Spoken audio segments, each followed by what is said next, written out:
नमस्कार सगळ्यांना. श्री स्वामी समर्थ. तर बघा, गुढीपाडव्याच्या दिवशी सकाळी आपल्याला गुढी उभारताना कोणता मंत्र म्हणायचा आहे आणि हा मंत्र आहे तो अतिशय शुभ मंत्र आहे आणि या मंत्राचा प्रभाव आपल्या जीवनातील ज्या काही अडचणी आहेत तर त्या अडचणी दूर करण्यास मदत होते आणि या नवीन वर्षाच्या सुरुवातीला आपल्याला या अतिशय शुभ अशा मंत्राचं उच्चारण करायचं आहे. आणि बघा, हा मंत्र उच्चारल्याने आपली जी काही इच्छा आहे म्हणजे ती इच्छा पूर्ण होण्यास मदत होते आणि आपल्या आयुष्यामध्ये सुख समृद्धी येण्यास मदत होते. त्यामुळे गुढीपाडव्याच्या दिवशी आपल्याला या मंत्राचं उच्चारण करायचं आहे. तर बघा, गुढीपाडवा हा सण हिंदू नववर्षाचा शुभ सण आहे. या दिवशी आपल्याला घरासमोर गुढी उभारायची असते. आणि बघा, गुढी कशी उभारावी तर बघा, सकाळी लवकर उठून घर स्वच्छ करून घ्यायचं आहे आणि दारासमोर पण सुंदर रांगोळी काढून घ्यायची. त्यानंतर एका बांबूच्या काठीला आपल्याला नवीन वस्त्र किंवा तुम्ही नवीन साडीही नेसवू शकता. म्हणजे काठीला ती साडी जी आहे ती आपल्याला बांधायची असते. त्यानंतर लिंबाची पानं, कडुलिंबाची पाने, साखरेच्या गाठी, फुलाचा हार असा बांधायचा असतो आणि त्यावर आपल्याला उलटा तांबा जो आहे तो ठेवायचा असतो आणि अशा प्रकारे आपल्याला गुढी उभारायची असते. आणि त्यानंतर मग गुढीला आपल्याला हळदी कुंकू, अक्षदा, फुलं अर्पण करून नमस्कार करायचा आहे.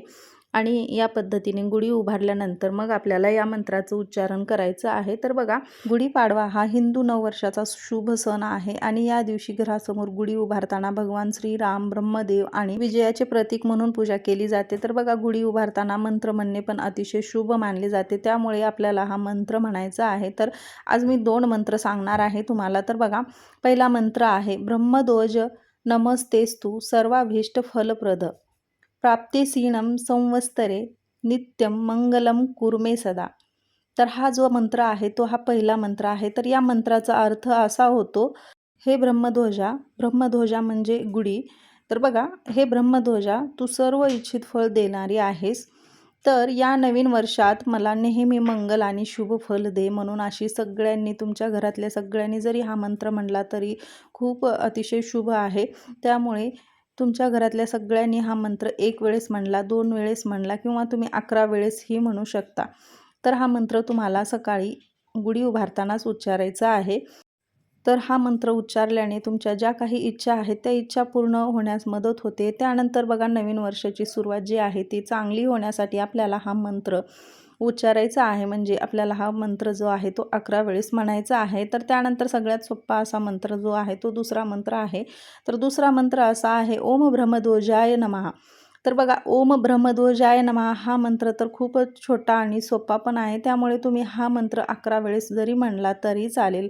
कारण गुढी उभारताना, गुढी जेव्हा आपण पहिल्यांदा पूजनाला गुढीच्या सुरुवात करतो त्यावेळेसच तुम्ही ओम ब्रह्मध्वजाय नमः या मंत्राचा जप करत करत जरी गुढीची पूजा केली किंवा गुढी उभा करताना देखील हा मंत्र म्हणला तरी अतिशय उत्तम आहे आणि खूप प्रभावी असा हा मंत्र आहे. तर या मंत्राचा उच्चार तुम्हाला नक्की गुढीपाडव्याच्या दिवशी करायचा आहे. तर मी तुम्हाला मंत्र जे आहेत ते डिस्क्रिप्शनमध्ये देते, तर नक्की चेक करा आणि तो मंत्र तुम्ही उच्चारू शकता. तर कशी उरती माहिती नक्की कमेंट्समध्ये सांगा.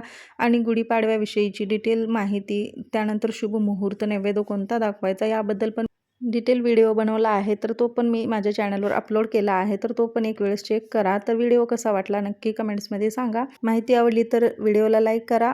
चॅनलवर जर नवीन असाल तर चॅनलला सबस्क्राईब करा आणि भेटूया अशा छोट्या छोट्या माहितीसोबत. तोपर्यंत सगळ्यांना धन्यवाद. श्री स्वामी समर्थ.